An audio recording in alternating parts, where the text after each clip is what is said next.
Yo quiero de verdad tener una empresa o que la empresa me tenga a mí. ¿De qué sirve construir un imperio si uno después no lo puede habitar?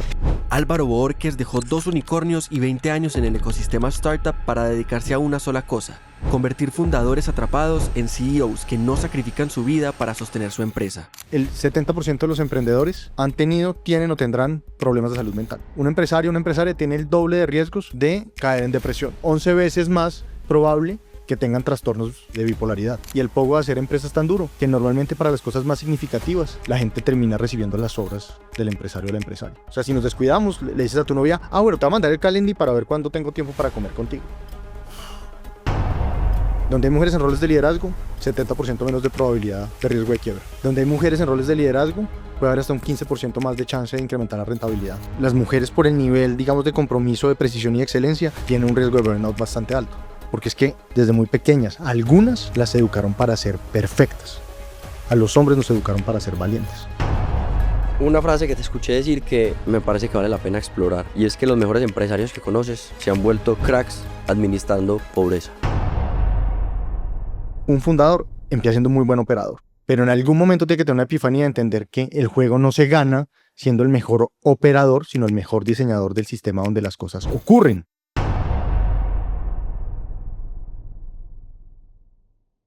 Álvaro, si tuvieras que explicarle a una persona cualquiera quién es Álvaro Bohórquez y a qué se dedica, ¿qué le dirías?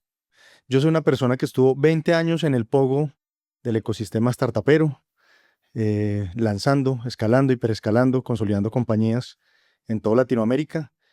Y un día pues, decidí cambiar de barrio y convertirme y resucitar un rol muy interesante que es el de consejero ejecutivo, con dos obsesiones muy grandes. La primera, convertir fundadoras y empresarios en CEOs. Y la segunda, expandir el liderazgo de las mujeres por toda la región, o por lo menos facilitarlo. Y ahí es donde yo, digamos que he venido desempeñándome en los últimos años. Y esto de cambiar de barrio, yo se lo di la primera vez a George Harrison de Beatles. Y al tipo un día le dicen, pues, oiga, ¿y usted por qué cree que sacaron los Beatles? ¿Fue Yoko Ono? ¿Fue la pelea de McCartney con Lennon o qué fue? Y el tipo así, pues lo cogieron en su fase más hippie, por ahí en los 70, que pues, estaban por ahí en la India, siempre en un ashram. El tipo dice, no, simplemente había que cambiar de barrio. Listo. Entonces, mi tránsito de ese mundo startupero a ser consejero fue un momento donde dije que cambiar de barrio. Y dice, este man, ¿por qué quiso cambiar de barrio si el mundo corporativo pues estaba tan interesante, ¿no? Me pegué 2 unicornios, 2 exits, em, quiebras, o sea, siempre le coqueteé al burnout, parálisis no, pero adormecimiento de la cara, pero ¿por qué alguien se baja de ese pogo? Y es porque yo empecé a detectar un patrón. Y el patrón que yo empecé a detectar fue el siguiente, y eso me llevó a unas reflexiones. ¿Qué es lo que hace que compañías muy ordinarias logren cosas realmente extraordinarias, con escasez de recursos, apretados, en el hustle, o sea, con escenarios muy adversos? Y del otro lado, compañías con narrativa de unicornio, con acceso a liquidez, logrando resultados muy mediocres. Y la diferencia entre uno y el otro escenario llegaba al mismo punto, el fundador. Y eso es una cosa pues bastante reveladora, porque hasta cierto punto un fundador es el sistema de una compañía. Fundador que no está claro, compañía que no está clara. Fundador aprensivo, nervioso, nadie quiere tomar decisiones en la compañía. Fundador con este tipo de energía pincher, equipo que se comporta como un pincher, o sea, nervioso todo el tiempo, así como alterado, como que no saben qué hacer. Y eso es como un primer campanazo, porque el founder es el sistema, o el empresario, el fundador es el sistema. Y ya luego empieza algo mucho más interesante, y por eso yo termino cambiando de barrio, y es que uno empieza a encontrar empresarios que en lugar de tener una compañía, la compañía los tiene a ellos. Por eso estoy acá. Suavecito el intro, ¿no? Pero Álvaro, ahorita vamos a hablar un poco de eso de convertir fundadores en CEO, en CEOs, pero quiero ahondar en algo primero, y es, En el mundo de los negocios hemos escuchado mucho un término que es mentor. ¿Cuál es la diferencia entre un mentor y un consejero? ¿Por qué el término consejero? El consejero, el mundo moderno, digamos, empresarial, lo fue licuando y lo fue desapareciendo, pero los consejeros han existido hace mucho. O sea, en Roma habían ciertos concilios de personas, de sabios que tomaban decisiones pues que parecían irreversibles. Luego uno pues encuentra en el medioevo, siempre había un consejero. eh, los que les gustan las series Game of Thrones, estaba la mano del rey. En Disney estaba Pepe Grillo. Y esos consejeros tenían una virtud muy importante que lo entendía muy bien incluso desde el medioevo. Y es que todo tenía que estar conectado. O sea, por eso uno iba a un médico en el medioevo y no era un tipo que supiera únicamente de anatomía, era un tipo que sabía de astronomía, de filosofía, de botánica, porque lograba conectar todo un sistema para entregar lo mejor de sí mismo. Y esos eran los consejeros, pero eso se fue licuando con el tiempo. Hoy en día lo que uno encuentra son coaches. Sí, yo no estuve para ser coach, pero el coach es muy bueno haciendo preguntas, entrenándote, ¿no? Si uno va a montarse una bicicleta, el coach te dice, ¿y cómo te sientes en la bicicleta? ¿Y vas a dar un pedalazo? Dale, yo te acompaño. Ayer hablé justo con una amiga que es coach y me estaba explicando esto. Entonces ahí hay coach. Están los consultores que son muy buenos en técnica, en ayudarte a estructurar procesos, proyectos muy valiosos. Están los mentores que te hablan desde la experiencia, muchas veces de una forma mucho más desestructurada, pero el consejero se instaura justo en la mitad entre el gobierno personal de un fundador y el gobierno operativo de una compañía. ¿Cómo así? Recuerdan que estábamos hablando de que el fundador es el sistema de una compañía hasta cierto punto, ¿cierto? Es decir, que para que la compañía logre evolucionar, el fundador también, porque el fundador termina siendo el piso y el techo de una compañía hasta cierto nivel. Si uno logra evolucionar como fundador, evolucionar como empresario, va a evolucionar la compañía y la forma en la que opera. Pero está en los dos niveles. Entonces no puedo solo concentrarme en la operación de la compañía, en cómo funciona el sistema de la compañía, sino también cómo se gobierna el que diseña esa compañía. Y el consejero se mete mucho ahí. Adicionalmente, el consejero tiene un papel que está a la sombra, que al lado hablando eh, en voz baja, con tres virtudes muy importantes. La primera, tiene perspectiva que uno la pierde como empresario, pues uno está metido todo el día en esto, ¿no? Que viene el invitado, dónde está el patrocinador, qué vamos a hacer, los views, uno empieza a perder perspectiva, no hay forma de que uno pierda perspectiva, entonces uno.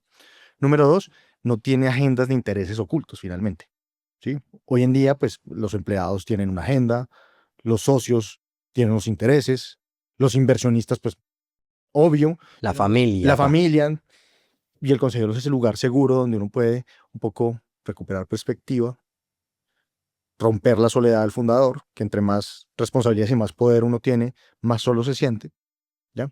Y la tercera, le comparte uno mejores prácticas. Porque un buen consejero, como un buen médico medieval, puede integrarlo todo y entregar experiencia en lata. O sea, ahí hay como una diferencia, hay diferencias bien sutiles, pero por eso es que estoy resucitando mucho el tema de consejero. Cuando nos sentamos a conversar de qué íbamos a hablar, yo te dije lo siguiente, yo quiero que esto sea una sesión de coaching live o que sea una sesión donde vamos a convertir fundadores y emprendedores en CEOs élite. Ujú. Y lo primero que me dijiste es que lo primero que tiene que pasar para que una persona pueda ser un buen CEO es que tiene que pasar por un tránsito de identidad. Háblame un poquito de eso. Es que ese cuento viene, yo he estado, digamos, en una campaña, digo una campaña, ¿no? Pues, pero he estado como em, en una especie de encuentro con algo y es, hombre, tenemos que salir de los Ozempic del liderazgo, ¿sí? Esto de que te convierto en el mejor líder en 30 días. Los 5 tips para que logres cambiar tu organización mañana.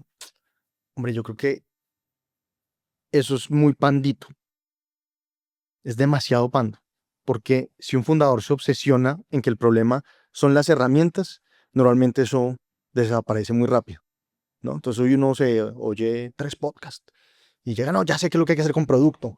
Y pues como que al final eso no cacha, ¿sí? Te dicen, no, ¿cómo vas a batir el síndrome de impostor? Te haces el curso y a los 3 días igual te sientes vacío, temeroso y estás dudando de tus capacidades. Pero es porque no hay un tránsito del David que eres hoy al David en el que te quieres convertir y a eso lo llenas de significado y de contenido. Entonces ponle cuidado a esto. Un fundador, hay un punto y yo creo que te ha pasado, te puede estar pasando. Empieza a encontrarse con una cantidad de cuellos de botella. Todo pasa por él. Todas las decisiones. Está haciendo todo. Está en todos los lugares. No duerme. No tiene tiempo para la familia. No tiene tiempo para la novia. No tiene tiempo para los hijos. La compañía crece a la medida de la agenda que el tipo tenga. O sea, ¿cuántos episodios podemos grabar? Voy a encontrar techo, techo, techo, techo, techo. Porque un fundador empieza siendo un muy buen operador. Pero en algún momento tiene que tener una epifanía de entender que el juego no se gana siendo el mejor operador, sino el mejor diseñador del sistema donde las cosas ocurren. Y eso es un cambio importante de identidad. Porque quiere decir que yo paso de estar metido todo el día en la operación, más bien a diseñar sistemas. O sea, hay un gran ejemplo, ahí yo creo que lo hablamos la vez que conversamos tú y yo, y es el de la Capilla Sixtina, ¿no? O sea, si uno ha tenido la oportunidad de ver en internet o ir allá y ver la Capilla Sixtina, uno mira esa cúpula y uno pues se queda asombrado, normalmente conmovido, y uno le pregunta a cualquier persona quién hizo esto. La respuesta normalmente va a ser pues Miguel Ángel. Y realmente Miguel Ángel pues no hizo la Capilla Sixtina. Este tipo era muy buen escultor, era muy buen operador, y lo llama el Papa y le da esa mega obra, y el tipo tiene que empezar a encontrarse que su identidad ya no tiene que ser la del escultor, sino la de alguien que diseña una obra. Entonces tuvo que diseñar conceptualmente lo que estaba ahí, la escala narrativa, los colores, los pigmentos, y luego tener un equipo que hiciera eso posible. O sea, el tipo pasó de ser escultor al diseñador de una obra. O sea, ¿cuánto llevamos? 500 años, 600 años lleva la Capilla Sixtina por ahí. Y eso es muy increíble, pues un cambio de identidad. O sea, si usted se imagina lo duro que fue para este tipo pasar de escultor a que le dijeran, no, pues tiene usted que hacer esto en 4 años, creo que lo hizo o algo así. Pues es tremendamente asustador, pues es acojonante. Hago una pausa. Eso no quiere decir que este tipo no se subía de vez en cuando a los andamios o que miraba los pigmentos. ¿Tiene que? Pues claro, ¿sí? Pero uno tiene que pasar de las microobsesiones a las macrodefiniciones. ¿Qué significa eso? Microobsesiones es uno hacer mucha relojería. Uno tiene que ser muy bueno haciendo relojería.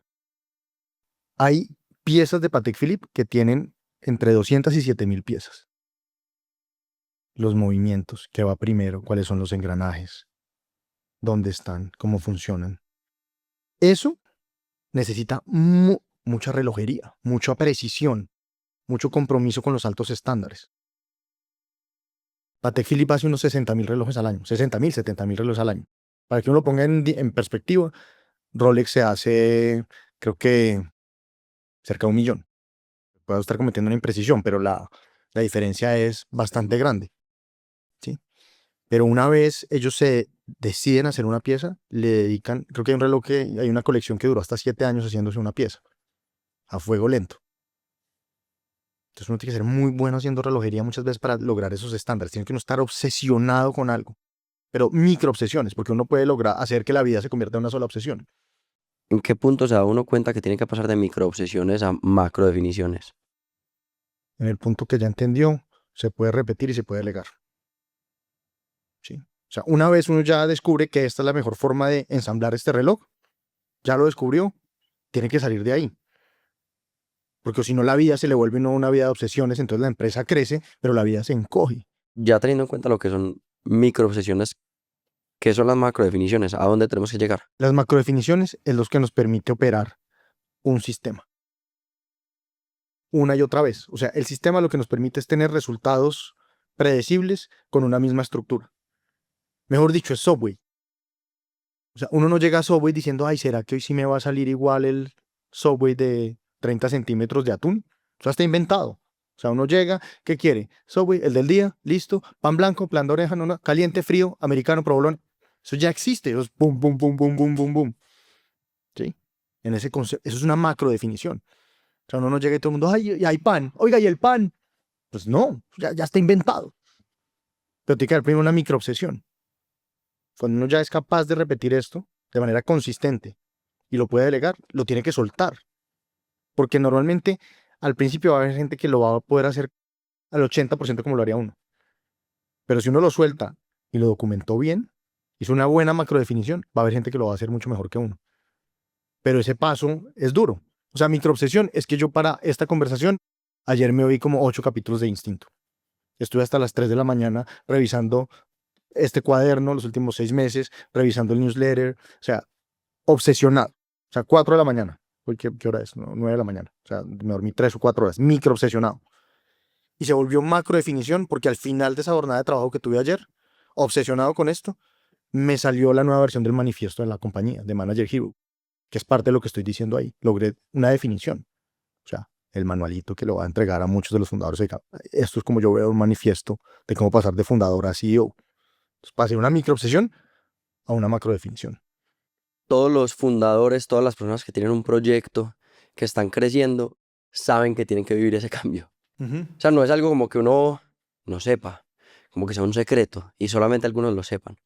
Yo creo que lo difícil no es entender que tenemos que pasar de lo uno a lo otro, sino cómo pasar de lo uno a lo otro, cómo se vive ese tránsito de identidad. Pues mira, yo creo que eso va en la medida de las propias ambiciones de uno, ¿sí?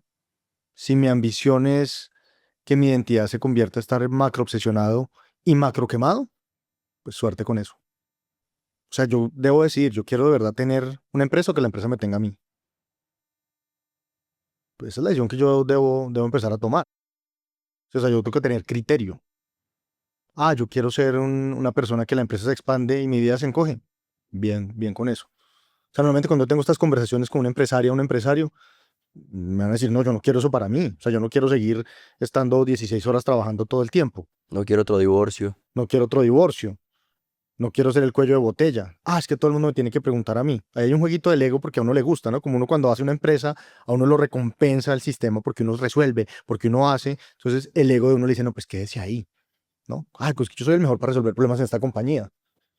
Entonces se queja todo el tiempo por un lado de que "Ah, es que la gente todo el tiempo no me dejan trabajar, todo el tiempo me están interrumpiendo. Ah, pero pues esa satisfacción queda de resolver, ¿no? Hay un jueguito ahí medio macabro, hay una paradoja. Pero dicho eso, uno tiene que definir en quién se quiere convertir uno. Es decir, yo quiero ser el mejor entrevistador de podcast de Hispanoamérica o quiero ser el diseñador de las conversaciones más relevantes de la región. Yo siempre le he dicho a la gente, yo no me considero un creador de contenido, sino que yo quiero ser un empresario. Yo estoy mirando, y Dani también, estamos mirando las diferentes aristas por donde podemos apuntar. Pero sabes que con lo que decís, yo me pregunto y una decisión que me gustaría tomar es que yo no quiero una empresa que se expanda y una vida que se encoja. Es posible tener una empresa que se expanda y una vida que se expanda. Totalmente. Pero no tiene que ser intencional. Mejor dicho, eso no va a pasar un día que uno se levante, coja el celular y en Slack y en el correo. Bienvenido. Tu vida va a empezar a expandirse. Ha llegado el momento de descansar. Tómate unas vacaciones. Buen trabajo. Pues que eso es muy duro, porque es que a uno le enseñaron, yo tengo una cantidad de creencias de que el descanso es pues, como una recompensa. O que uno va a empezar a vivir la vida que uno siempre se soñó cuando lleguemos al patrocinador número ¿qué? 20 que necesitamos. Pues eso no va a pasar. O sea, se los aseguro. O sea, no que uno se levante, hola, ya llegaste. Bienvenido. Empieza tu libertad. Eso no va a pasar nunca si uno no es intencional y obsesivo con eso. O sea, para ser ese empresario, para lograr ese impacto en las personas, ¿tú crees que eso lo va a lograr un David cansado, que no duerme, nervioso, paranoico, que no tiene tiempo para la gente que más quiere? No. Listo. Ahí está el tránsito de la identidad. Esa es la epifanía. Y eso es súper emocionante porque es en quién yo me quiero convertir, no en quién la vida me va a convertir. O la empresa me va a hacer, mejor dicho, es que la cosa es tan dura y el pogo de hacer empresa es tan duro que normalmente para las cosas más significativas la gente termina recibiendo las obras del empresario o la empresaria. No tuvo el podcast, lo grabó, la negociación, el patrocinador y llega a la casa siendo una miseria de persona con todo el mundo. O sea, yo sé, o sea, lo digo porque yo he estado ahí. Me he equivocado mucho en eso. Porque uno en la compañía está muy acostumbrado a tener ambientes súper estructurados. Y la gente que más le importa a uno no funciona en ambientes súper estructurados.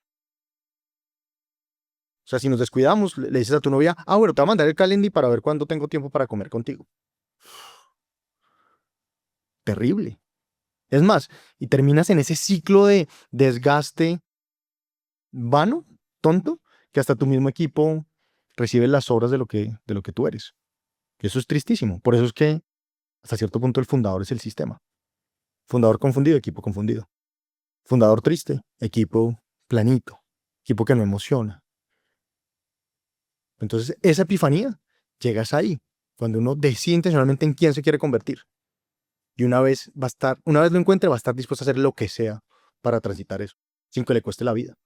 Lo dicho, es que además, que yo en esta cosa me apasiona. ¿De qué sirve construir un imperio si uno después no lo puede habitar? O sea, Alejandro Magno decía que él se sintió, hay por ahí un relato que está atribuido no a Alejandro Magno, creo que es, y es que cuando él se dio cuenta que no había más reinos por conquistar, sintió una profunda decepción. O sea, cuando el ejército ya no quería ir más hacia la India.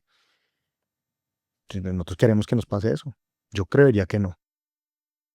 ¿Sí?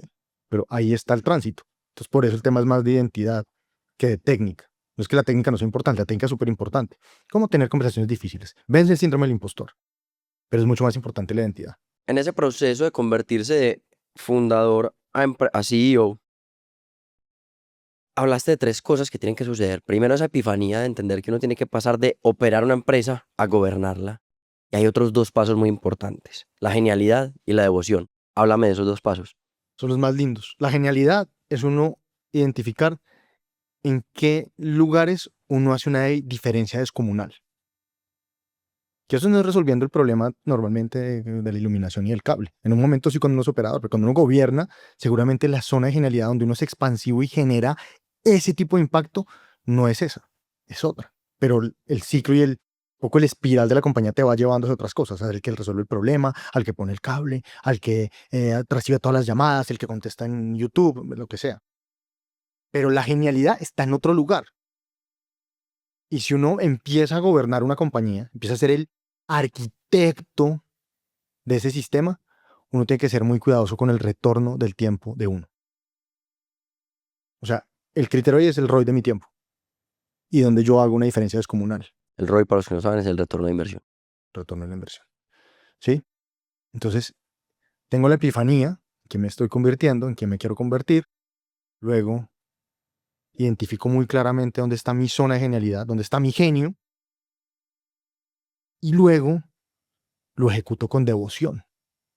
Y la devoción tiene que ver mucho con las macrodefiniciones, con tener sistemas, con tener criterios claros en la toma de decisiones. Y a eso le entrego mi vida. Pero hay un ingrediente secreto que no lo anotaste ahí, ese día. Sí, lo tengo anotado. Pero ya te voy a preguntar. Dale, pues. ¿Cómo identificamos en qué somos buenos? ¿Cuál es nuestra genialidad? Porque te lo digo como a título personal, yo siempre he sido muy generalista, desde el colegio. O sea, en el colegio a mí me iba bien en matemáticas, en sociales, en español, pero nunca era brillante para alguna. Tal vez en lo que más me destacaba, lo que más me gustaba era la relación con las personas. Ujú. ¿Cómo identificar en cuál es nuestra genialidad? Y no solo eso, sino uno puede tener varias. Uno puede ser genial en esto y armar un personaje de genialidad al cual se va a dedicar y va a ser devoto para generar sistemas para ese personaje. Ya está la respuesta. O sea, ser un gran generalista es tener genialidad. El generalista está súper mal visto. O sea, cuando estábamos hablando del médico medieval que lo integraba todo, un buen CEO entiende cómo funcionan los sistemas y para eso hay que ser un gran generalista. Eso ya es una zona de genialidad. Es más, hoy en día que está la AI, que vamos a tener cada vez más información, el valor del acceso a la información es más bajo, pero la necesidad de criterio es más alta. Y eso lo hace un buen generalista. Para eso hay que tener genialidad. Sí, lo que pasa es que el mundo atravesó hacia la modernidad en un tránsito en el que ser especialista nos daba profundidad, pero también nos fragmentó. Y para hacer que funcione la compañía, toda la orquesta tiene que funcionar. Entonces ahí ya hay una zona de genialidad importante.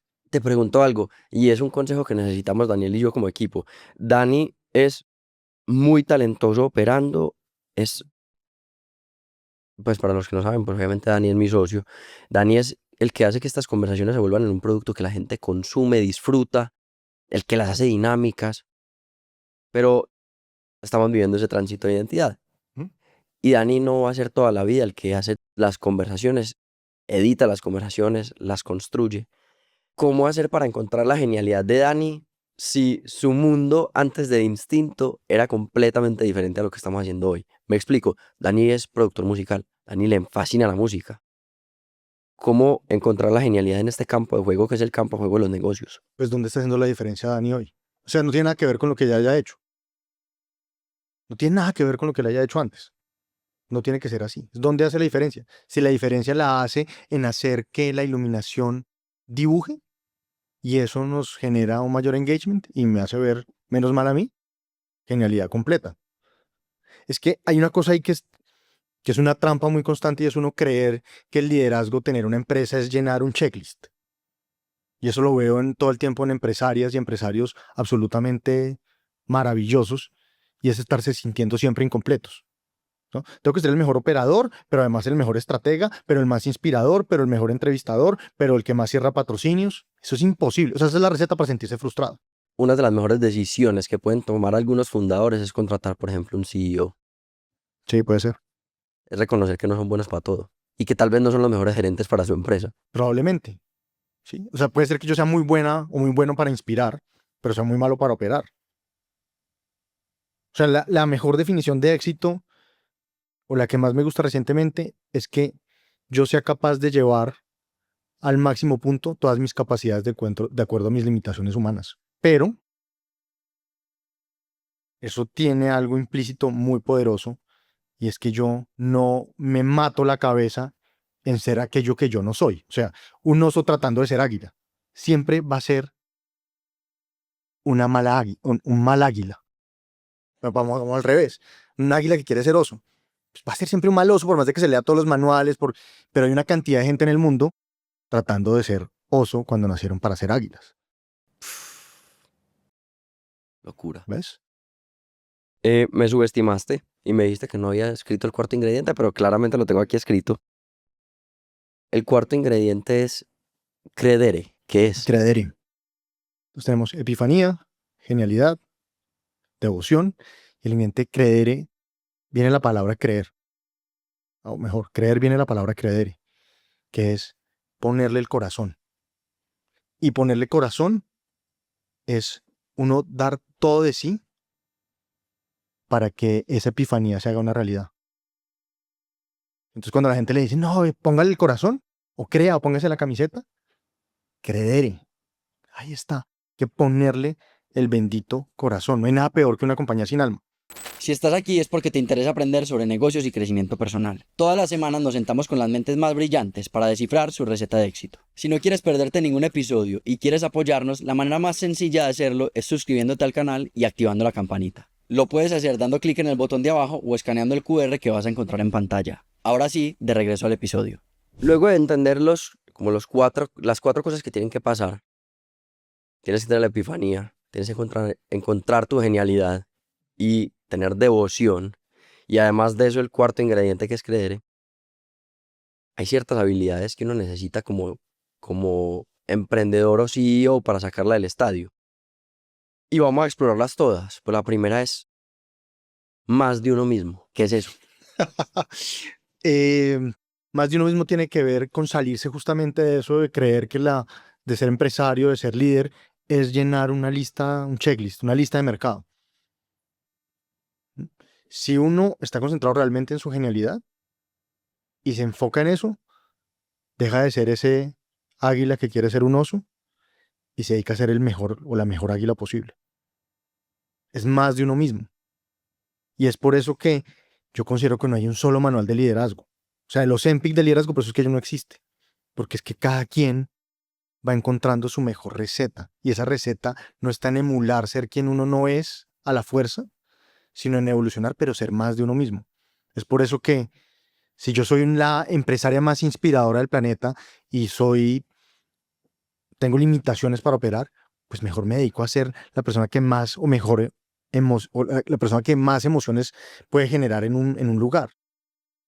Eso lo hace muy bien. O sea, acá estuvo Esteban, ¿no? Agua Bendita. Sí. O sea, sus fundadoras están en su genialidad, mercadeo, diseño, etcétera. Esteban, ¿qué hizo? Pues ser un duro para poner a funcionar la máquina. Por ahí va la cosa. Ser más de uno mismo. Hay otra parte que me gustó mucho y es que desde el principio empezaste a hablar de esta frase que cuando hablamos me quedó resonando y es que muchos fundadores no saben si tienen una empresa o la empresa los tiene a ellos. Y la segunda habilidad que tenemos que dominar es gobernarnos a nosotros mismos. ¿Qué significa eso? En un mundo donde todo el mundo dice que hay que tener autoconocimiento y habla tanto del ser, desde un punto de vista práctico, como para ser un buen líder, ¿qué significa gobernarse a sí mismo? Tener un criterio claro, tener serenidad bajo presión y tener un sistema para la toma de decisiones y saber en quién me quiero convertir. Esas tres cosas, esos son los tres ingredientes. Entonces ahora tú me vas a decir, no, pero yo cómo desarrollo un criterio claro, cómo desarrollo serenidad y cómo tengo un sistema para tomar decisiones. Justo te iba a decir eso. Em, entonces, la cosa va. Para desarrollar criterio, tengo que exponer mi pensamiento a tomar decisiones de manera reiterativa y contemplar su impacto una y otra vez. Luego, ser capaz de generar que mis intuiciones se conviertan en reglas, macrodefiniciones. Y tercero, revisar la relación entre las decisiones y los resultados. Esta última es muy importante, porque a veces muy buenas decisiones no generan los resultados que uno espera. Ahí está la suerte de algún lado. Pues ahorita hablamos de la suerte. La serenidad, me tengo que estar exponiendo continuamente a escenarios difíciles, conversaciones difíciles, echar a mi co-founder, terminar la relación con mi co-founder, hacer un layoff, decidir no seguir con un proyecto, por ejemplo. Eso me desarrolla el músculo de actuar con serenidad bajo presión. Y eso es muy importante porque hoy a lo que más se enfrentan los líderes son escenarios de incertidumbre o ambivalentes. Y la tercera es poder tener un sistema de decisiones. Es decir, cuáles son los criterios, cuáles son los momentos y los responsables para tomar decisiones y convertir en esto una cadencia para que siempre uno esté en un circuito donde uno ya no opera el sistema, sino construye la arquitectura sobre la cual suceden las cosas en la compañía. Ahí hay tres, pero pues esto no es el manual, no es que yo saque el manual de acá, pero es un buen ejemplo de algo que vale la pena construir. Una frase que te escuché decir que me parece que vale la pena explorar, y es que los mejores empresarios que conoces se han vuelto cracks administrando pobreza. Sí, pero viene justamente lo que hablaba de los fundadores, ¿no? De verdad, yo he visto fundadores que en situaciones muy precarias hacen cosas extraordinarias y otros que con mucha abundancia terminan haciendo muchas tonterías.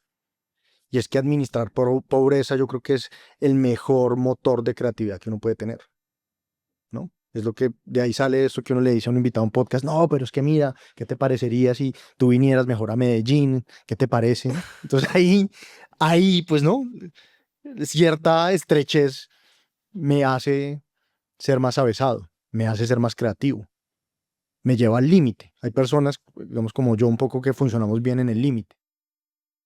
Y eso está muy bueno. Porque muchas veces, pues la narrativa unicornio nos hace hacer muchas tonterías. Yo tengo una pregunta que es muy tesa, y es, hablaste de serenidad bajo presión, Ujú. poder mantener las emociones niveladas y equilibradas cuando están pasando cosas. Sí. Hay personas que son mucho más emocionales que otras. ¿Eso implica que no son buenas para ser founders o simplemente implica que necesitan un poquito más de entrenamiento para poder llegar a esa serenidad? Yo creo que es entrenamiento y entender que los sentimientos no son hechos. Si uno entiende que los sentimientos no son hechos, va a poder ejercitar mejor la serenidad. No, es que yo pienso que este podcast no va para ningún lado y es que yo no me puedo levantar de la cama y no estamos haciendo nada. Sentimientos. Aquí nos dicen los hechos. ¿Y qué puedo hacer yo sobre los hechos? Es decir, que uno siempre tiene que intentar aterrizar una emoción con un hecho antes de tomar decisiones, por ejemplo. Ese es un camino. Y el otro camino es no intentar explicar las emociones, sobre racionalizarlas. A veces las emociones son. Lo que pasa es que nosotros crecimos con una paleta de emociones muy precarias. Yo creo que ustedes ya más evolucionados, pues, pero yo crecí con feliz, triste y furioso. ¿Y dónde quedó la frustración? ¿Dónde quedó la desesperanza? O sea, poder nombrar las emociones es muy importante. Pero eso no quiere decir que yo tengo que sobreracionalizar todo. Eso le pasa mucho a los overperformers, o sea, donde están los empresarios. Quiero entender y racionalizar todas las emociones que tengo. ¿Y por qué me estoy sintiendo así? 3 días masticando ahí el mismo pensamiento. ¿Por qué me estoy sintiendo así? ¿Por qué me estoy sintiendo? No, se está sintiendo así. Punto. Transítelo. O sea, el infierno, Churchill por ahí decía que cuando hay infierno, el único camino es transitarlo, atravesarlo. La cosa más por ahí. Y lo otro ya es entender que una cosa son los sentimientos y otra cosa son los hechos. Pero es que eso es muy difícil cuando uno es empresario. O sea, las personas que me están oyendo y tú, David, hay días que uno puede estar muy cerca de no quererse levantar de la cama. O sea, ¿te ha pasado? Aquí uno dice, no, no, no. Sobre todo cuando estoy enfermo. Pero cuando genuinamente Sí, sí, sí. yo me levanto feliz todos los días. Pues, ¿no? Bendición, maná del cielo. Gracias a Dios. Sí, pero mira, el 70% de los emprendedores han tenido, tienen o tendrán problemas de salud mental. Ah, no, todo, pues, ¿Sí? obvio. El doble, un empresario, una empresaria tiene el doble de riesgos de caer en depresión. 11% más de riesgo, perdón, 11 veces más probable que tengan trastornos de bipolaridad. O sea, eso no es menor. Cuando hablamos de la soledad del empresario, esto de que cuando tienes más responsabilidades, más poder, te vas sintiendo más solo. Eso no solamente es un tema de, ay, no, pues salud mental o pobrecitos, que se sienten muy solos, ¿no? Que yo como, ay, pero es que si el fundador es el sistema, o sea, ¿qué hacemos contigo 6 meses por fuera con trastorno bipolar? Chao. Chao. ¿Me, me entiendes el impacto que esto tiene? Entonces, no, yo voy a trabajar 16 horas. O sea, a ver, yo lo hice, ¿sí? Y yo lo hice hasta tal punto que un día estaba trabajando en un Starbucks y se me durmió la mitad del cuerpo y yo pensé que me iba a morir ese día. O sea, yo creo que fue mi primer ataque de pánico. Y ahí que que podía recibir mi familia, mi mejor versión o la más cascada. ¿O qué podía recibir la compañía? Pues, ¿de qué sirve? ¿Me entiendes? Entonces la soledad no solamente es que sea un problema personal, sino es un problema estructural y de sistema para operar una compañía. Pasando a otro tema, para vos los mejores CEOs, los mejores gerentes y líderes están obsesionados con tres cosas. Con contagiar su idea de liderazgo, contratar al mejor equipo, pensar menos en ellos y más en los demás. Hablemos de las tres. Empecemos por contagiar su idea de liderazgo. Uno, cómo puede contagiar ideas y hacer que las otras personas hagan lo que uno quiere porque creen en uno y creen en la idea. Yo creo que tiene que generar emoción. Hay muchos mecanismos para generar emoción. A mí me gusta mucho el enemigo interno. O sea, ¿qué es lo que queremos nosotros? O sea, nosotros somos el remedio para qué, el antídoto a qué. A la falta de acceso a educación de calidad, por ejemplo. Pero tiene que ser algo que mueva más. ¿Sí? O sea, a la huella hay que ponerle algo más. O sea, hay que saber que nosotros, otra vez, ¿cómo es? Hacer la huella, otra vez. Convertir las huellas del éxito en herramientas para tu camino. A eso le falta algo. O sea, ¿qué hace que eso me pueda generar más emoción a mí si yo lo oigo? Lo que pasa es que eso está vivo, pero ¿qué hago yo para que esto realmente signifique algo que emocione a los demás? ¿Sí? Es por eso que cuando Elon Musk nos dice que va a llegar a Marte, probablemente no, pero nos emociona a todos. El tipo ya está diciendo, no, yo mejor pongo unos data centers en la luna para que la energía, ta. Pero es que eso emociona. O sea, por eso hay gente que se prefiere trabajar con Elon Musk y no con Mark Zuckerberg. Porque pueden transmitir una idea clara y pueden emocionar. Muchas veces hay un enemigo común. A mí me gusta mucho esa, el enemigo común. O sea, nosotros que estamos combatiendo. Nosotros estamos combatiendo ¿Qué estás combatiendo en Manager Hero? la soledad del fundador.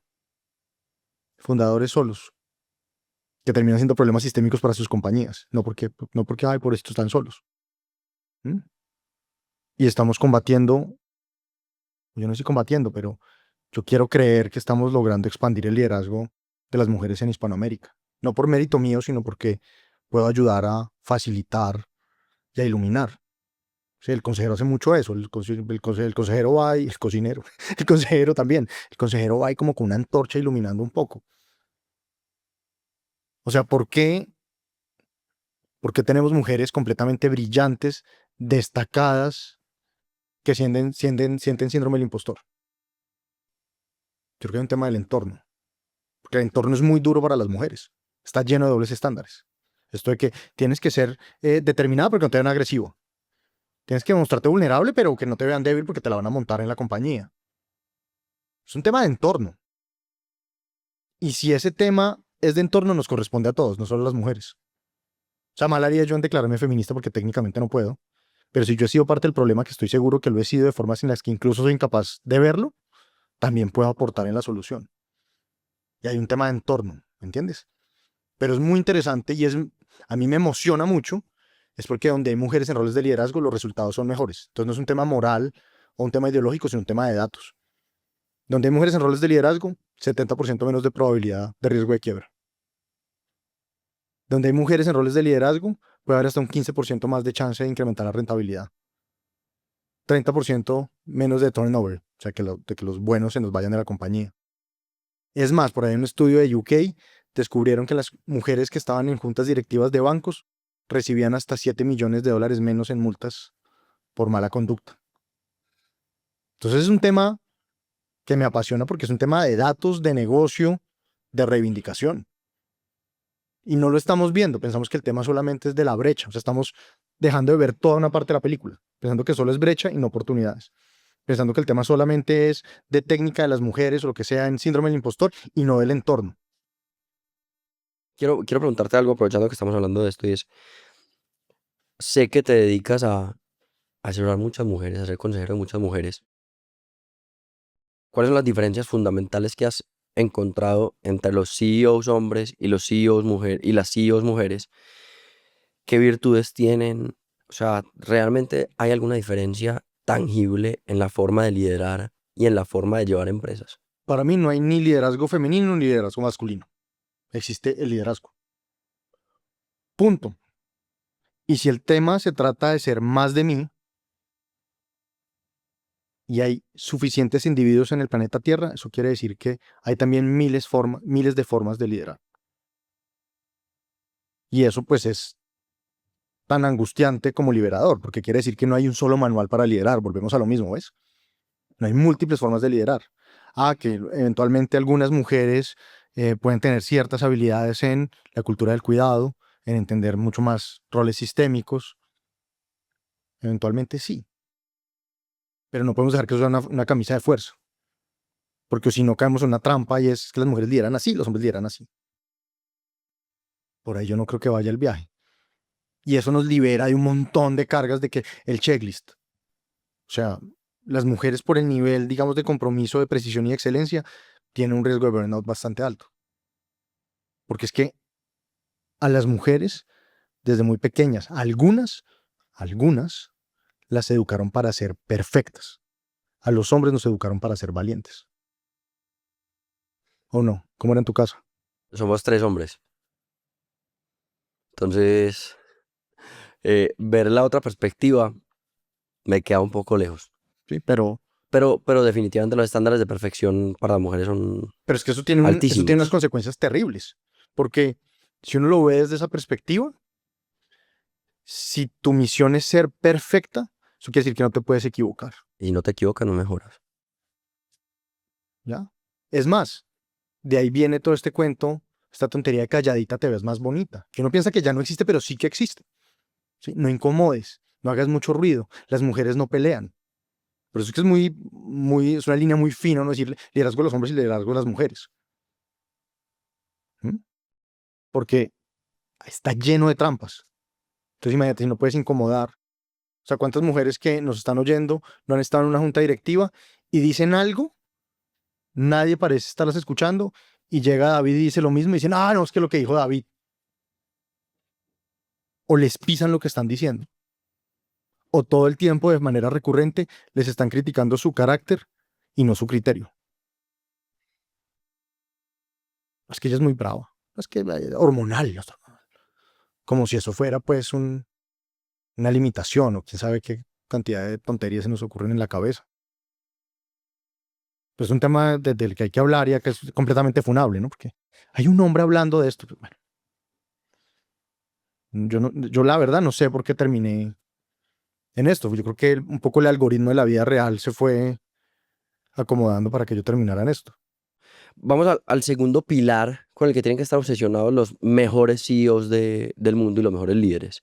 Y es en contratar el mejor equipo. Todo el mundo habla de contratar un buen equipo.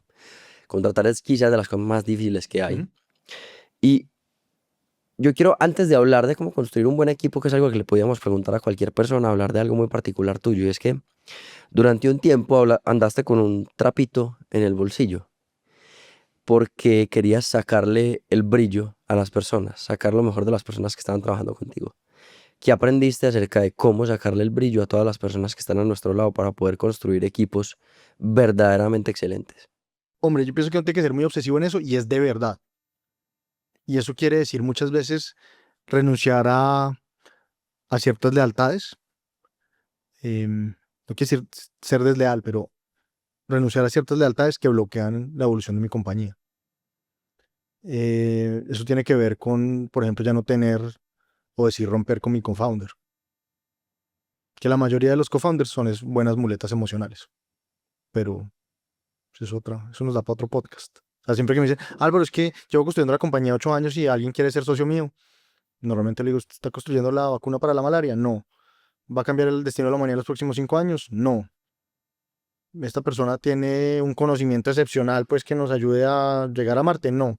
Mi respuesta es, ese socio es más muleta emocional que otra cosa.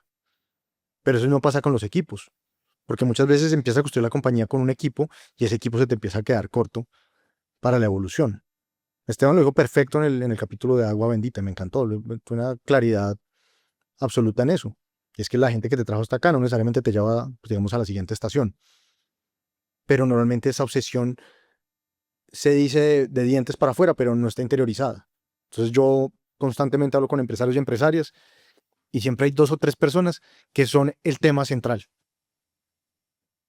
Porque el 70% de los rollos que uno tiene cuando tiene compañía tiene que ver con personas. ¿Y por qué esa persona sigue ahí? ¿Por qué no tomamos decisiones para evolucionar? No, es que esa persona es que estuvo acá desde el inicio. No, es que ella es la que sabe cómo conectar acá. Una cantidad de razones pues flojas para tomar decisiones. Entonces uno se tiene que tomar en serio tener el mejor equipo posible para la compañía y para uno. Y esto aquí hay un lugar común y es que muchas veces los empresarios son muy buenos para gobernar sus compañías y pésimos para gobernarse a sí mismos.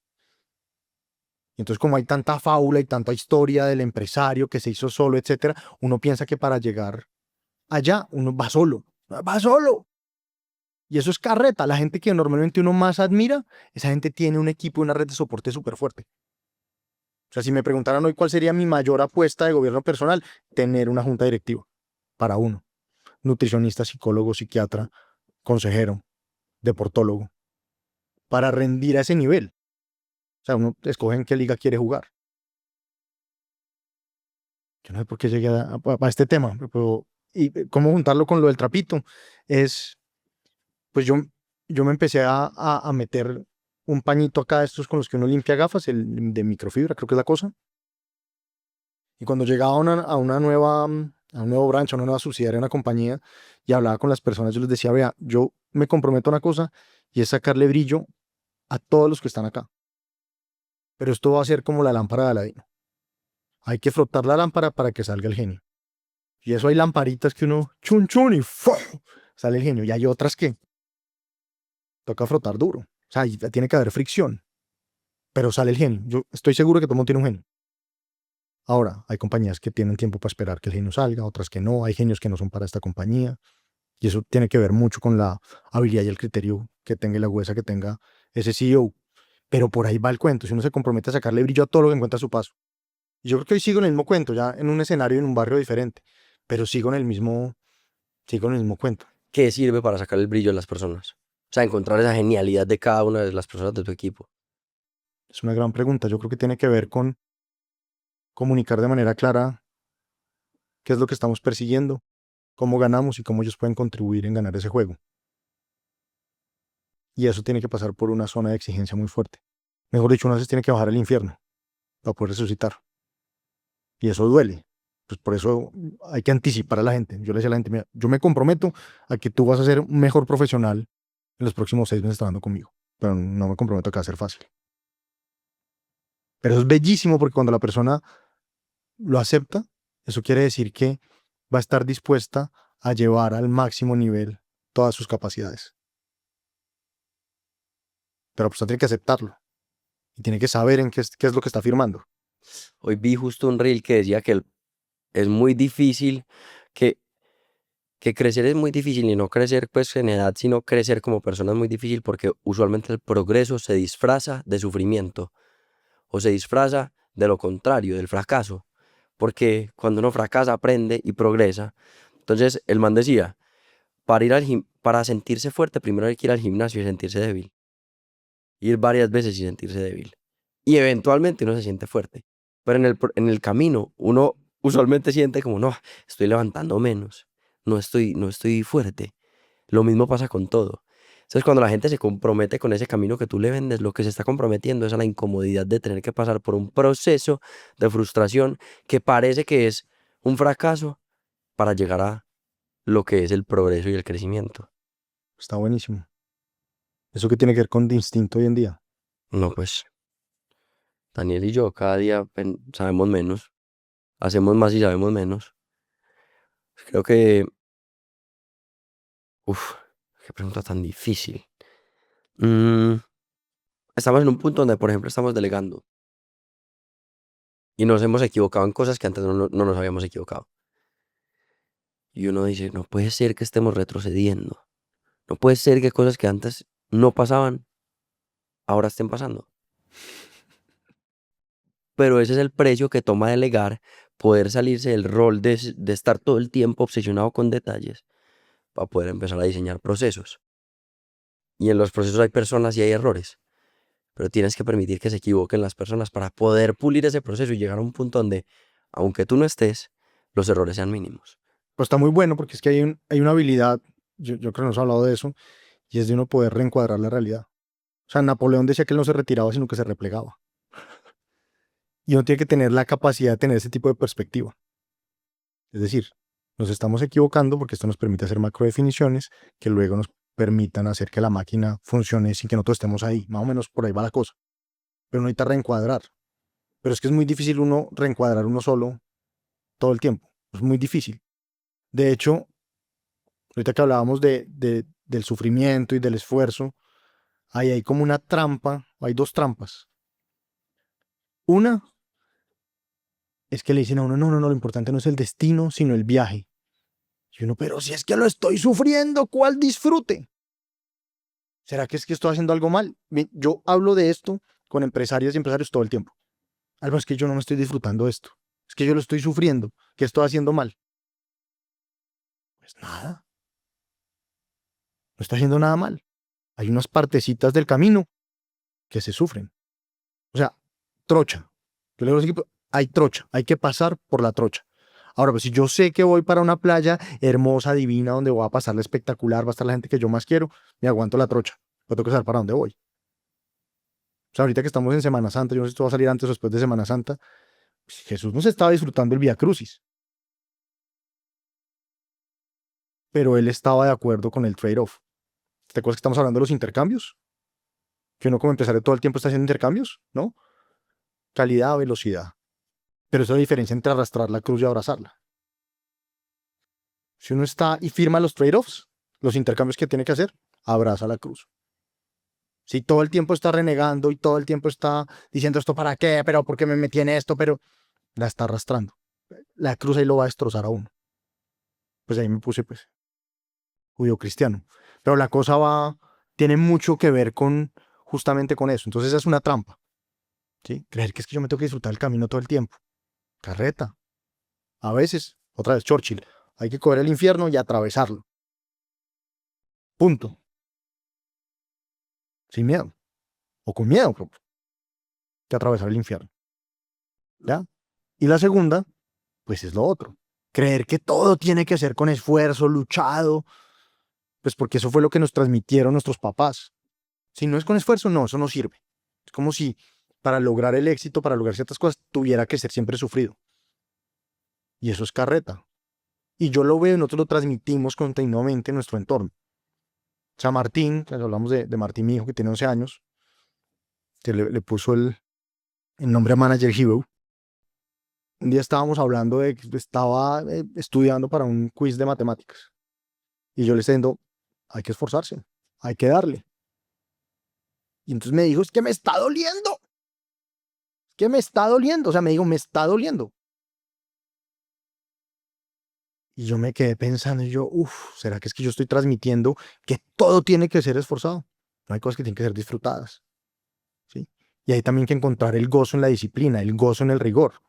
Y eso es muy chévere. pero a veces también duele. Y hay que reconciliarse con ambas cosas.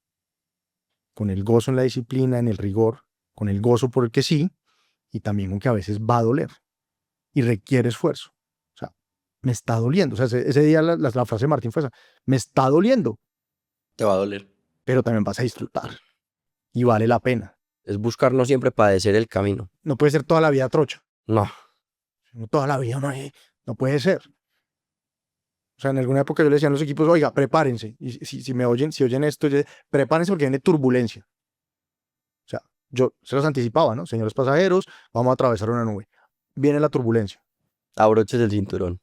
Sí, todo el mundo, ¡ah! Y yo pues instauraba muchas cosas, ¿no? Le decía, el bolillo Gómez, tensionadito pero rico, frescos, tensionadito pero rico. La gente, ¡ah! Sí, pero si yo les meto turbulencia 6 meses, ya no se vuelve turbulencia, sino es licuadora. O sea, pasa de ser como, ¡ah! ¡Ah! No aguanta.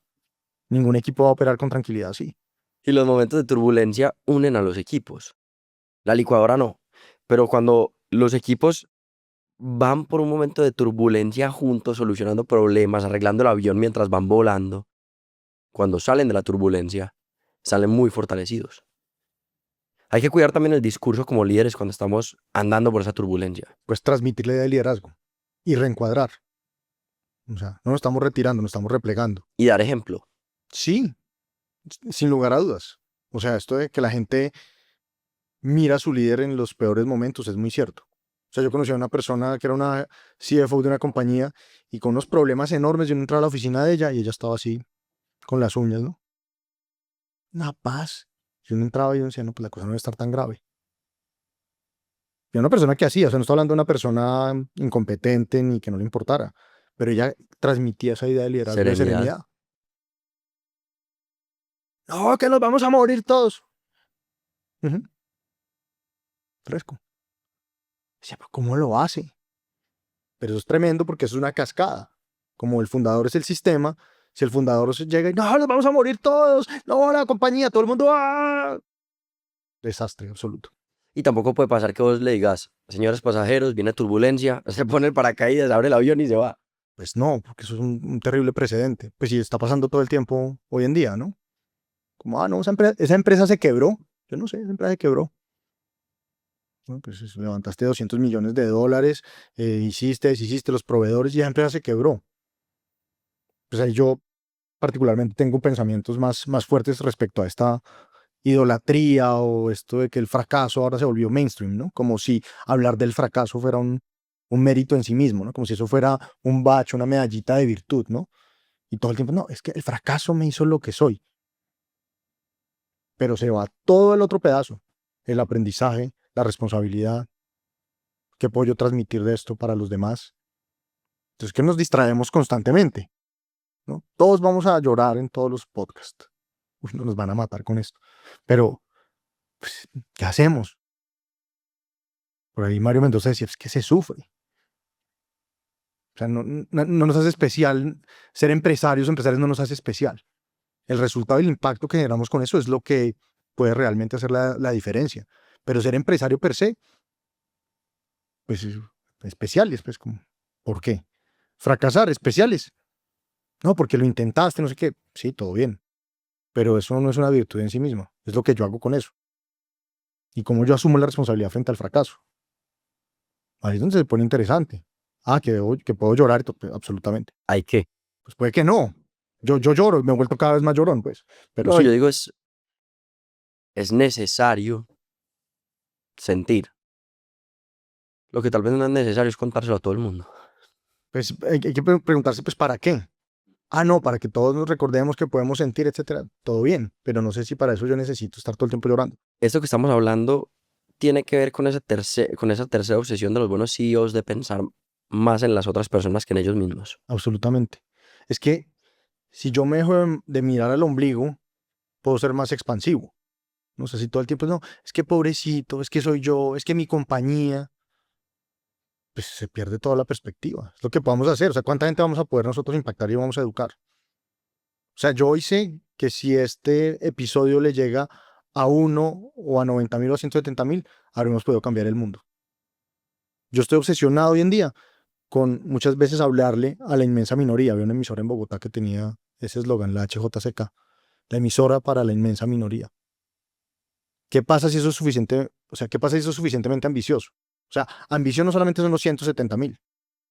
Ambición es lograr un impacto importante en una persona. Ayer estaba en un evento Ujú, ujú. y una persona se me acercó y me entregó esto. A ver. David, tenía esta nota en mi bolsillo para darte el día que te viera en persona. Uf. Gracias por trascender mi vida con lo que haces. Ya ganó. O sea, los patrocinadores, los mejores invitados, eso es consecuencia. Lo que nosotros buscamos siempre es esto. A mí me entregó esto y yo dije, no puede ser. Pues es que hay que marcarla. O sea, notaría. Espérate, tengo una mejor. Hágale.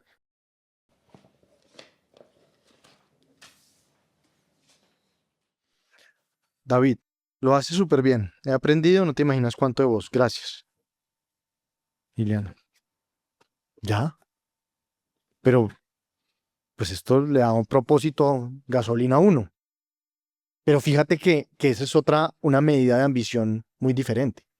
Es que ¿cuánta gente oye de instinto, puede haber de instinto cada mes?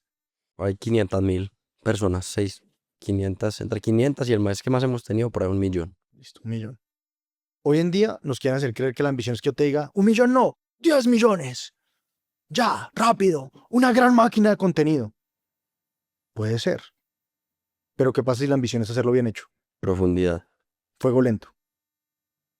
No es los Ozempic del liderazgo, no es los Ozempic de los podcasts, no es los Ozempic del contenido. Eso también es ambición. O sea, algo que a mí me emociona mucho de instinto es que pueden generar impacto intertemporal. Es decir, que pueden impactar a las personas en diferentes momentos, en diferentes lugares en el tiempo. O sea, lo que más quisiéramos es que alguien viera este episodio en 5 años y fuera igual de vigente, ¿sí o no? Y creo que lo será. Sí, pero eso también es ambición. Yo tuve hace poquito una de las peores migrañas que he tenido en mi vida. O sea, no dormí ni un solo minuto de la noche. Un dolor de cabeza horrible, como si me estuvieran empujando los ojos desde adentro de la cabeza, ganas de vomitar, todo por estar estresado por el trabajo. Y yo me levanté y yo dije, esto no puede ser, esto no puede ser posible. Y llamé a un gran amigo con el que grabamos un episodio que se llama Pablo Donado, de Torre Alta. Si estás escuchando esto, te mando un saludo, champ. Y le dije, Pablo, yo creo que estoy sacrificando demasiado. Creo que estoy sacrificando demasiado porque mi salud no puede estar en juego. O sea, chévere uno trabajar muchas horas, pero cuando tu cabeza y tu cuerpo te empieza a decir, hay que parar bolas. Y él me dijo, champ, es que vos tenés que entender algo. Lo que vos estás haciendo no es un sprint, es una maratón.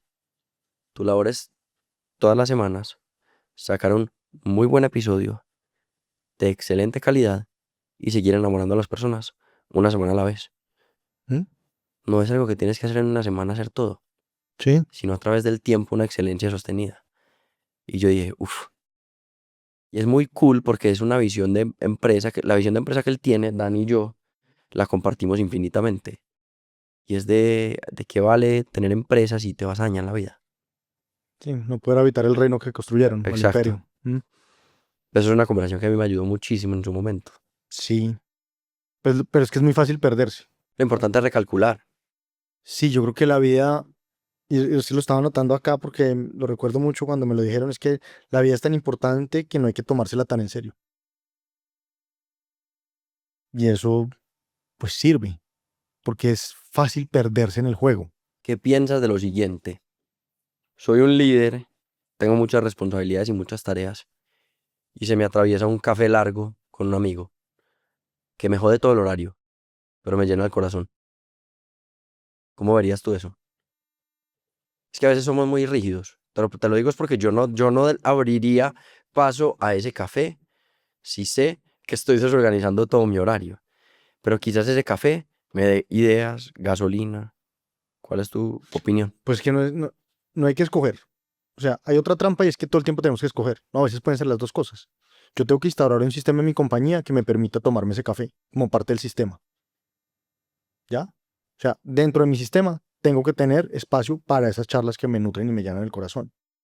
Pero como el sistema no está listo y el fundador es el sistema, entonces el fundador deja de operar 2 horas y la compañía se va a pique. O sea, ¿cuántos empresarios no hemos visto o empresarias, uno mismo, uno se va un mes de vacaciones? ¿Cuál mes de vacaciones? La gente no toma ya un mes de vacaciones cuando tiene empresa. Se van 8 días de vacaciones y la compañía está al revés. Pura falta de sistema, pura falta de macrodefiniciones. Pero uno debería microobsesionarse con ese tipo de conversaciones. Es que a fuego lento. O sea, este podcast es a fuego lento. O sea, lo que más me gustó a mí fue cuando tú y yo hablamos, David, y es que casi que, me he dicho, este espacio tenía que ocurrir en algún momento, porque aquí han estado amigos, colegas, no sé qué, gente que admiro mucho. Me he dicho, yo creo que yo era la mona que le faltaba al álbum ahí, entonces yo estaba ahí como, hey, que me llame, que me llame. Pero lo que más me impresionó es que cuando me agendaste para conocernos, nos agendamos ¿cuánto? 2 horas y charlamos 3, a fuego lento. Es que, y ese ya lo hablamos, hay muchas cosas que vale la pena, a fuego lento eso también es ambicioso, hacerlo bien, el Patek Philippe. O sea, hoy nos vamos a donde acá la abuelita y, abuelita, ¿qué? No, frijoles para allá. En 1 hora metieron los frijoles. No, no, no, no. No, mijito, no, los frijoles se ponen en agua esta noche y que el sereno y mañana le hago yo no sé qué. No, mañana a 2 de la tarde tengo los frijoles. A fuego lento. Pero pues claro, la inmediatez nos ha llevado a que no, que tiene que ser ya. La conversación, dame los 3 tips, dame los 5. O sea, puede ser que alguien vea este episodio, que yo no sé cuántos tomos saldrá, y de repente hay alguien que hoy pica 5, se va al short, no pasa nada. Pero pues ojalá que pudiera, si esto le interesa, pues como exprimir toda la conversación. O sea, y eso también se trata de vivir. O si no, la cosa se pasa como si uno fuera un niño en avión un niño en el techo de un tren de la India, que todo pasa como.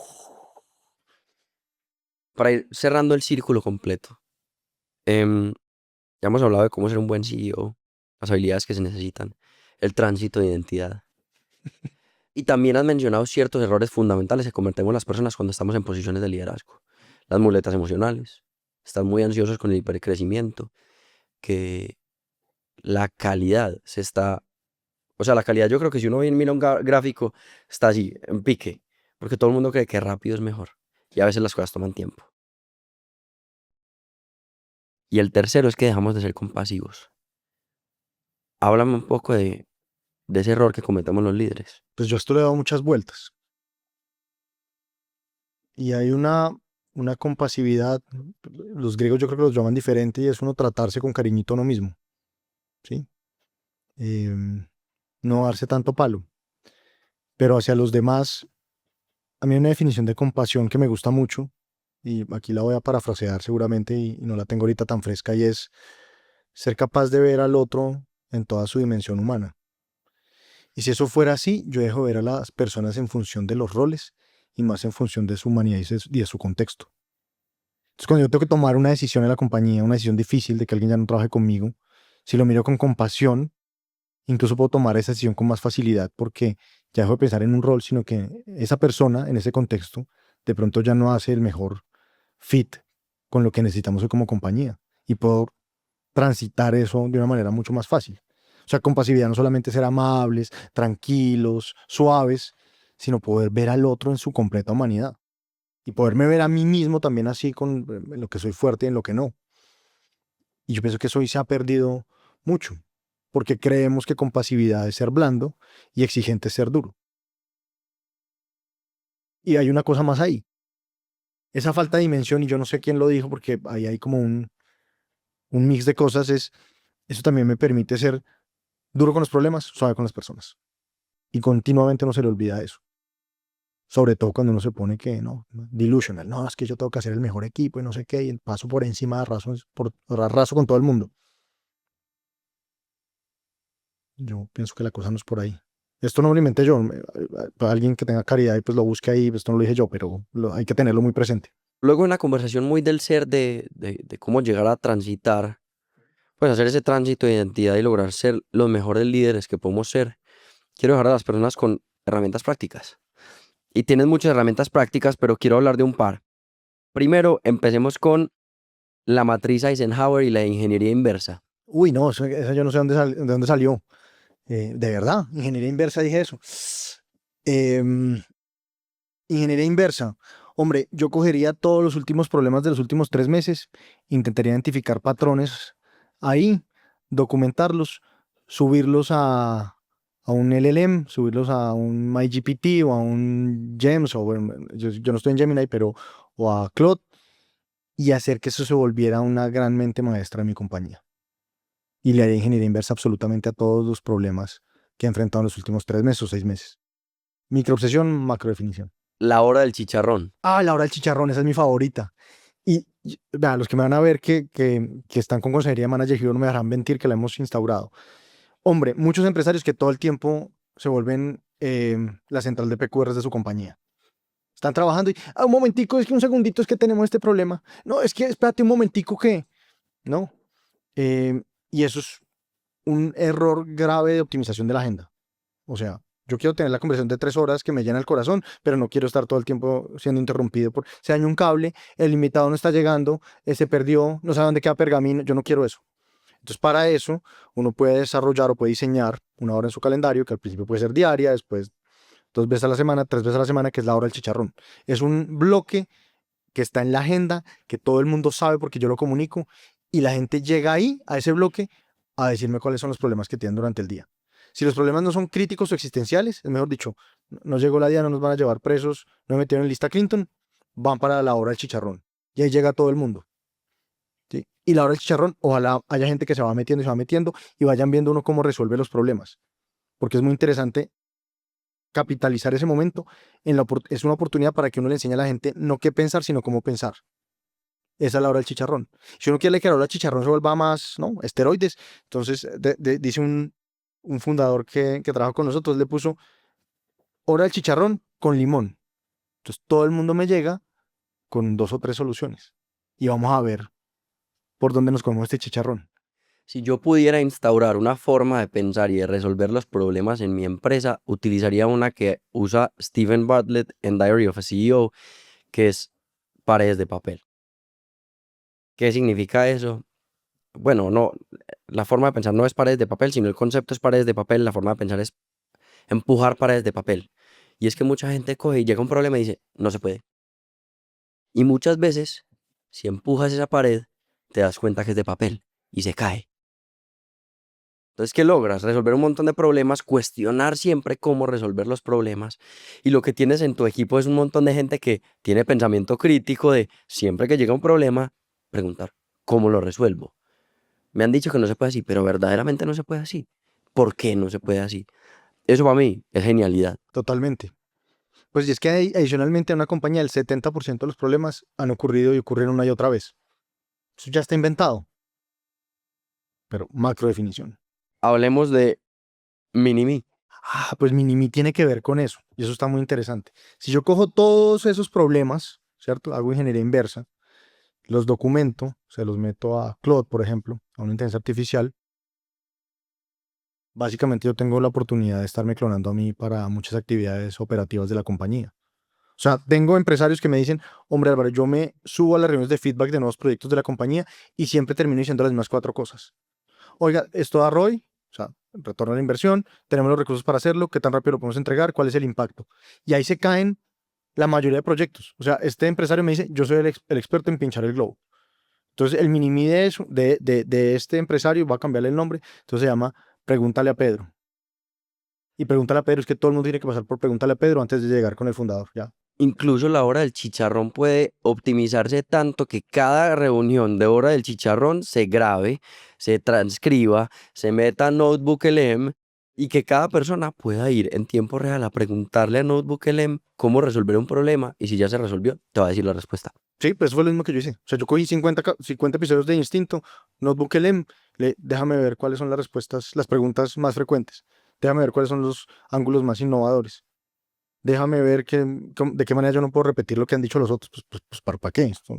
Pues a mí sí me gusta ser pastor evangélico de inglesa brasilera diciendo varias cosas una y otra vez, pero pues eso no quiere decir que quiera hacer el mismo episodio que ya hiciste 50 veces, absolutamente, pero ese mini va por ahí. Otra herramienta que quiero que se lleven es la hora de las uñas, que es esto no tiene la intención de trivializarlo, pero yo, 7 de cada 10 mujeres con las que yo tengo la oportunidad de hacer consejería, miro su calendario porque yo hago una intervención al calendario de las personas, pues para que haya espacio Cafés.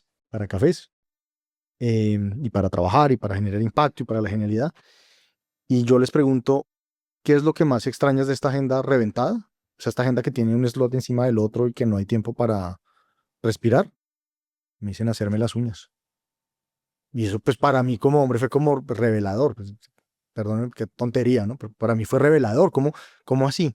Sí, sí, es que eso es hora y media donde yo tengo tiempo para pensar, charlo con alguien, es un tiempo para mí.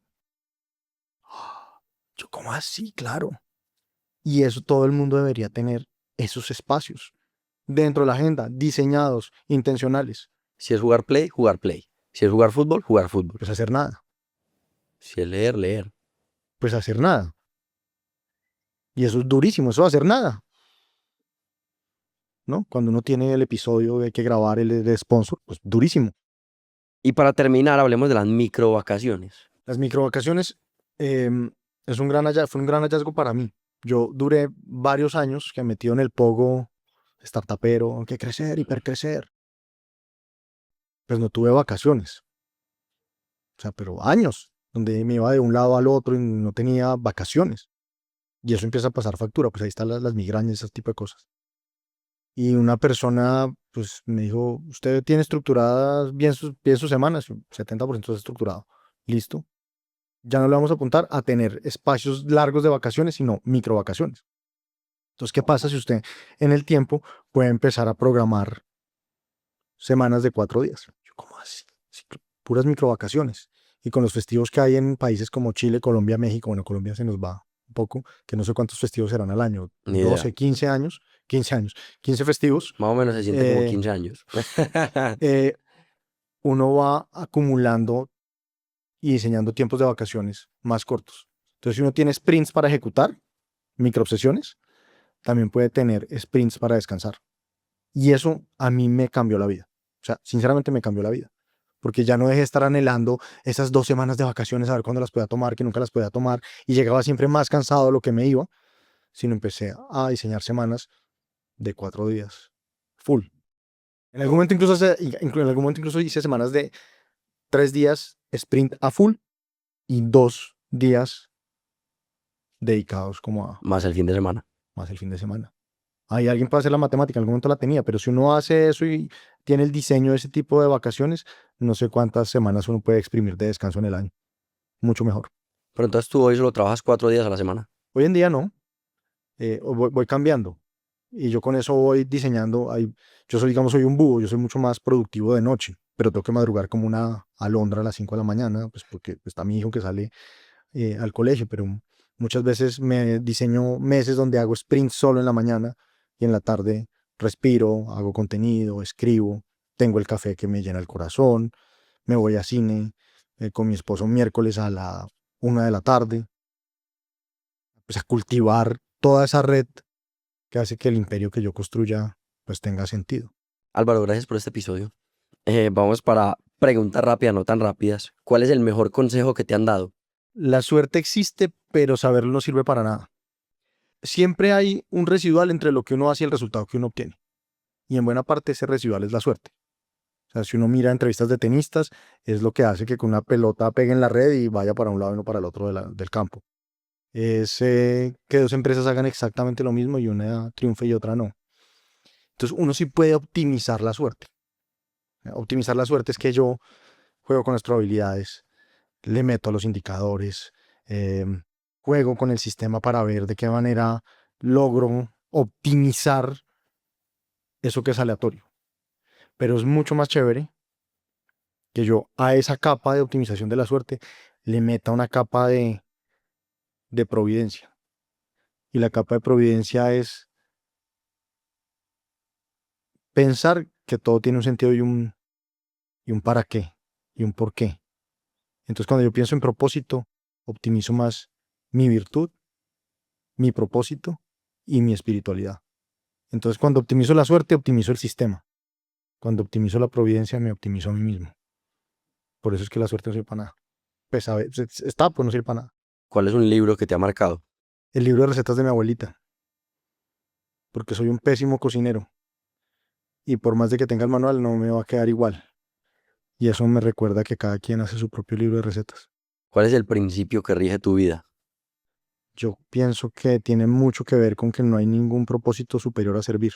¿Cuál es tu definición de éxito? Se la tiramos por ahí, pero es lograr llegar al máximo de las capacidades que hoy tengo, con las limitaciones que traigo conmigo.